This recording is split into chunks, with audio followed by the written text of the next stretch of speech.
বাক্সাত দুৰ্ভগীয়া কৃষকৰ জীৱন সংগ্ৰামী যাত্ৰা। বাক্সা জিলাৰ ভাৰত ভূটান সীমান্তত দুৰ্ভোগ ভুগিছে কৃষকে।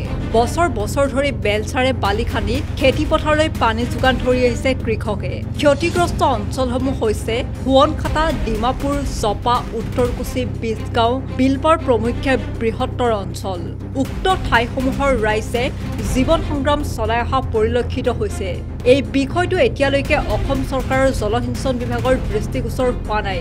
আগন্তুক সময়ছোৱাত কেনেধৰণৰ গুৰুত্বপূৰ্ণ ভূমিকা পালন কৰিব সেয়া পৰৱৰ্তী সময়ত লক্ষণীয় হ'ব।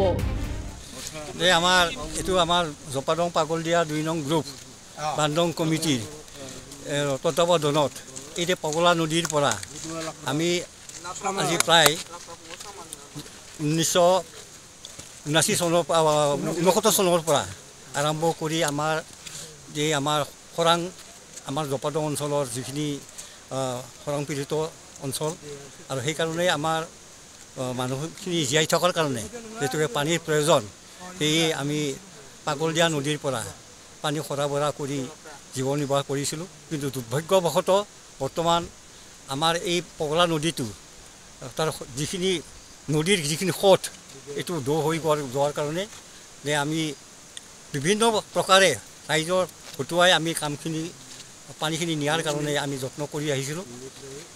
তাৰে মাজতে অসম চৰকাৰৰ পৰা যে 2012-2013 চনৰ তাৰ আঁচনিত আমি আঁচনি পাইছিলোঁ আৰু সেইমতে আমাক যোৱা 2017 চনৰ 4/6/2017 যে আমাক জলসিঞ্চন বিভাগে আমাক বানটো ইতিমধ্যে তেখেতসকলে আমাক অৰ্পণ কৰিছিলে।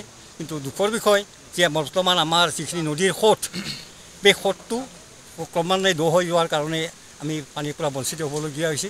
যে আমি পৰম্পৰাগতভাৱে আপোনালোকে জানেই যে আমাৰ হুৱনখাটা অঞ্চল আৰু আমাৰ জপাদংবাসীয়ে নদীৰ আমাৰ যেটা খৰাং অঞ্চল, গতিকে আমাৰ মূলতঃ পগলা নদীৰ পানী এই অবিহনে আমি জীয়াই থাকিব নোৱাৰোঁ।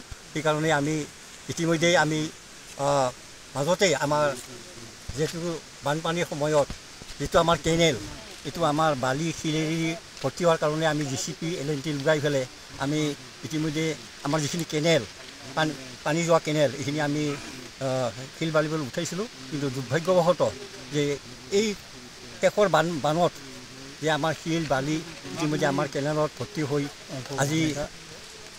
আজি আমি ৰাইজক আনিছোঁ যে ৰাইজে যিখিনি পাৰে ইতিমধ্যে কৰিছে কামখিনি। কিন্তু দুখৰ বিষয় যে এতিয়া আমাৰ গাঁৱৰ যিখিনি কেনেলৰ যিখিনি অৱস্থা এইটো ৰাইজে কৰাটো তাৰমানে অসম্ভৱ।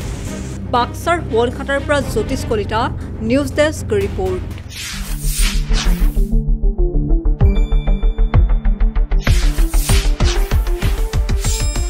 শুদ্ধ আৰু বিস্তৃত বাতৰিৰ বাবে চাই থাকক নিউজ ডেস্ক ৰিপৰ্ট।